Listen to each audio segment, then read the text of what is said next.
The chair for this session, past District Governor Vinod Bansal. Accountant by profession and a law graduate. He is an alumnus of Harvard Business School. He specializes in corporate, risk and business advisory services as well as direct and indirect international taxation. He is the managing partner of Arora and Bansal, a chartered accountants firm. Good morning, friends. Welcome to this session, which is called Sir Syed Ahmed Khan session.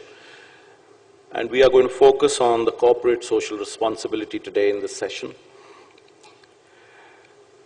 I will just give you a brief outline of what we understand from the corporate social responsibility, because in the company of such wonderful panelists, it is not for me to elaborate much. Mr. Ram Ramanan is the Vice President, Strategic Enablement and Human Capital at MetLife Global Operations Support Center Private Limited.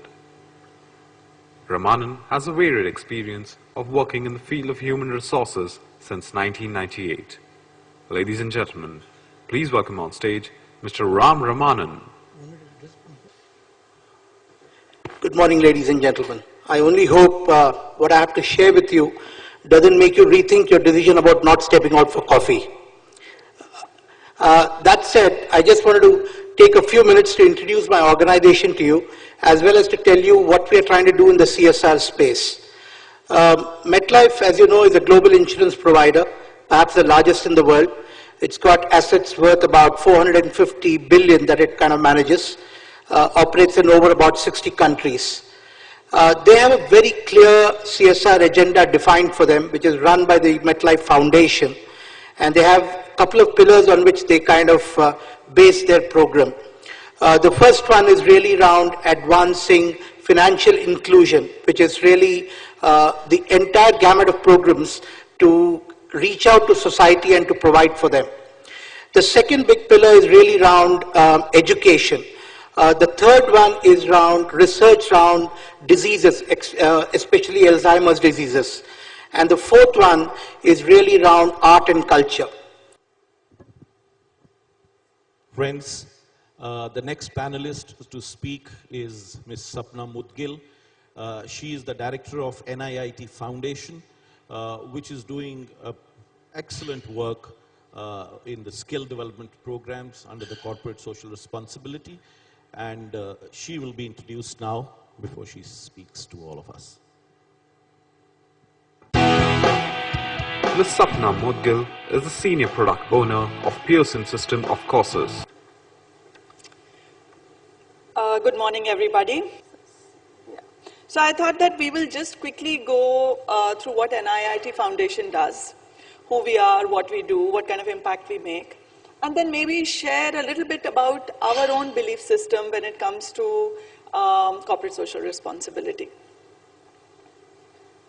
NIIT Foundation, actually, it's a separate entity. It is an NGO, it's a non-profit, and we are actually an implementing organization. What that really means is that we implement other corporate CSR. We, of course, implement NIIT CSR, but our forte is really about implementing education and skill development programs and help other corporates implement their corporate social responsibility. In terms of what our focus area is, if you really look at it, our vision is to really transform a community through education and skilling. So this is really what the hole in the wall really looks like now. The red and blue ATM kiosk kind of a thing that you put in a playground if you want to, or just outside the school to attract kids who are really not going to school. It comes with like a whole lot of interesting learning content, almost 500 titles, all of them activity-based, which means that instead of anybody telling them what to do, the kids are around and they will see, for instance, a ball which they're trying to drag into a tub of water, and why is it not going inside? So from there is where the exploration starts, right? We have been installing a lot of these learning stations all over. We've gotten some amazing feedback from the kids, from the teachers, from the parents. Like for instance, some of the kids say that the third section, which talks about the Skill Development Center, this is really about in the semi-urban and urban areas, right? So get the youth who are 18 plus, give them the skills that will get them service sector jobs. We want them to work in organized sector, because there the chances that, if they put in a good hard day's work, chances are that they will be promoted, that they will progress in life. And that's really what we want to encourage. So the courses would be, like we will train them for, say, domestic BPOs, right? Where English speaking is not so critical, English understanding is important. So in terms of our beliefs, in terms of corporate social responsibility, so teach to fish versus give the fish. This is something that we are familiar with, but something that we really believe strongly in. Instead of just charity, and maybe Arvind Kejriwal won't agree with us on this, but it's really about philanthropy versus skill development. Are we able to develop the skills so that they can really take care of themselves and their families going forward? Develop the person versus just the skills. It's really not just about computer sikha diya hai, right? It is really about, do you have the right attitude to really progress in life? Holistic development of a person is equally important, not more important. Again, sustainable impact versus one-time event. So we have a very clear mandate to say that beneficiary must contribute to their growth. They must pay fee. They pay fee for our programs. It is not really a lot, and it really is not important how much. But it is very important even for sponsored students that we take some money from the students so that they are able to be participative in their, in their own growth, right? You can't really build self-esteem in somebody on charity. Really, you can't. You can't say, well, I know you can't really afford to do anything on your own. Here's that money. It is counterproductive to what we are really trying to achieve. We are saying self-esteem, build self-esteem, and then you are saying they don't have the ability to cater to what their needs are. In our opinion, it doesn't really work. Then leverage expertise versus maverick solo effort. So again, here the thing is that a lot of times, a lot of corporates say, well, how difficult can it be? And actually, we were like that. We had that arrogance as well to say, how difficult could it be? And believe me, our first 6 months of existence were pathetic. We sat there waiting for students to come and nothing happened. So what we've really learned is that there are expert people available for certain, whatever it is that we are trying to achieve. As corporates, we should be leveraging those efforts. Of course, we've got to put our monitoring and evaluation things in place to make sure that it's taken care of. And, we are meeting the goals and what the organization is keeping to their promises.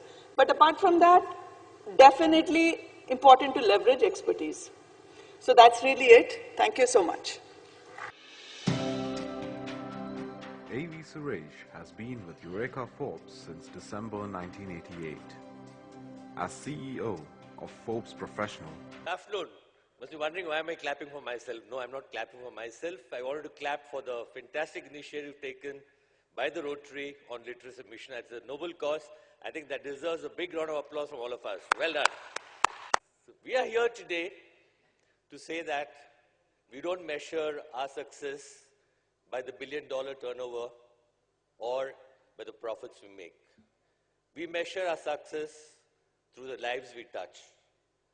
We have touched the lives of more than 10 million people across the country in the urban and semi-urban period. Thank you for providing safe, healthy, and happy families. And also I'm happy to say that through our rural initiatives, what we call as community fulfillment, we have touched the lives of more than 2 million people already. And that's one thing which makes us proud, that one thing which makes us happy. We'd also like to say, as part of the literacy mission, there's an old saying which says, a healthy mind in a healthy body. Right, sir? Rotarian Shekhar Mehta. 80% of diseases are waterborne. So we in Eureka Forbes believe that it's our responsibility, our interest to make sure that every Indian citizen gets safe drinking water. That's our mission, and is something which we cannot achieve by ourselves. We would like to partner with like-minded people. It could be like-minded companies, it could be like-minded Rotary foundations or like-minded NGOs. And we have installed more than 300 such plans across the country with renowned NGOs. And I'm also happy to say that we are involved with Rotary already, sir, in terms of providing safe drinking water across the country. We have our offices in about 250 places across India, and we also have our franchises in the smaller places. So we have provided safe drinking water through the Rotary in different parts of the country. We have worked with the government in providing 8,000 solutions to 8,000 schools in the rural area under the Jal Mani program, where we believe that the children deserve basic water. And I would like to end by saying that it would be our privilege to work with the TEACH program as part of the Happy Schools, and on behalf of our Chairman Shapur Mistry and our Executive Vice Chairman Mr. Goklani, we would like to commit that 20% of all expenses related to water treatment solutions would be borne by Eureka Forbes. Opening remarks. Friends, I think it is important that we must build up on what we have heard from these four eminent panelists and see that what exactly are the clarifications probably we can have from their experience. Because we all know that corporate social responsibility has become an obligatory mechanism with most of the companies now under the Companies Act. Of course, depending upon whether they meet the criteria and all, I will not like to go into the technicalities. But that actually unleashes almost about, on a rough estimate, about 20,000 crores for the CSR, money which is available across all the companies working in India. I would like to ask our panelist, Dr. Habil Khurakiwala, first, that how is it that the alignment between these companies who have been introduced to the CSR under an obligatory mechanism of the Companies Act will connect itself with the program of RILM? And I have already given the details and you're aware of that. You have been a past president of FICCI also, and I'm sure you understand how exactly the corporates work. We definitely not only seek your help, but also your guidance in how more and more corporates can be brought to be aligned with the Rotary's literacy program.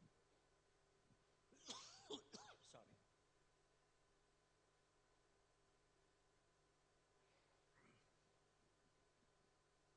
I think it's a great opportunity for Rotary to align with the corporate in this whole literacy program. Because now it has become compulsory to give 2%, but also because many of the corporate had never given serious thought of how do they spend this kind of money. To anyone, there are two aspects which are very important, which makes an impact to community: health and education. And therefore, I believe a greater interaction between Rotary and various business bodies like FICCI, CII and others, and maybe a kind of... Thank you, Doc. Just for your information, see, we already have a secretariat working from Kolkata, of course, under the guidance of our convener, past Rotary International Director Shekhar. But it is being headed by a CSR program that you see your company can align. Of course, you mentioned very briefly about what you already are doing. But I want to enhance your kind of the orbit under which you're working and see that how it can encompass what already is being done by the literacy mission and how it also works well for your business. Thank you. A couple of things that come to mind when you really think about that. First of all, going back to what I was sharing with you, as part of the MetLife Foundation, I think the first thing that they are really talking about is financial inclusiveness. Now that means essentially working with communities, empowering them financially from product standpoint and from knowledge standpoint, and ensuring that any kind of insurance protection or anything that can be done within that ambit can be provided to them. So I think there is a philosophy behind that which really is deeper, and then we kind of stem off from there. One of the big aims of the foundation is also to work on the education front, and I mentioned that too. So when you speak about the literacy mission, when you speak about trying to see how do we enhance the knowledge base, there is a third aspect to this, and considering I'm a corporate, there are 3,000 employees there. I would love to tap into the energy that is there within the associates and try to see how can I channelize this. So three things that I'm really talking about. One is about trying to say, how do we deal with this whole issue of literacy and education? Second, there is untapped energy in my associates. How do I channelize that to get some work done? And third, you brought out an interesting aspect about trying to say, you're in the financial space and financial insurance business. How do you try to get the three of them kind of interwoven so that you can take it forward? Thank you.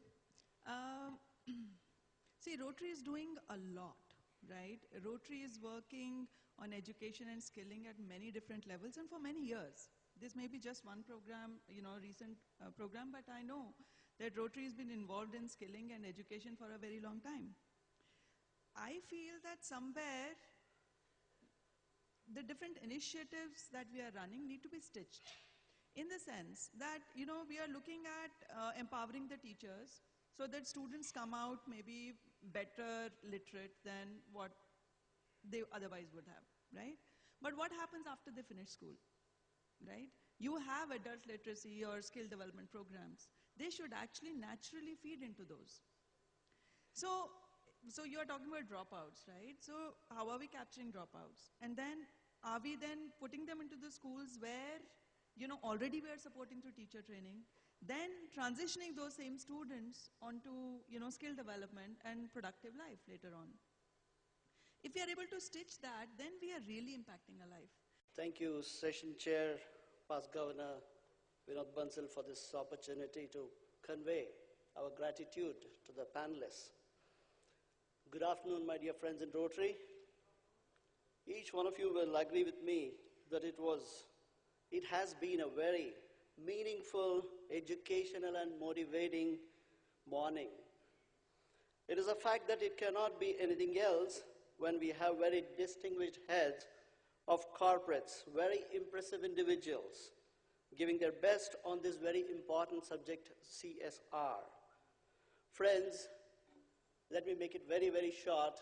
On behalf of all of you and RILM, we'd like to thank the panelists for their participation in this panel discussion. This session. Let me just end it on a happy note, just to tell you over the last 3 days that we have been here, we have either signed MOUs or got commitments of more than 4.5 crore rupees.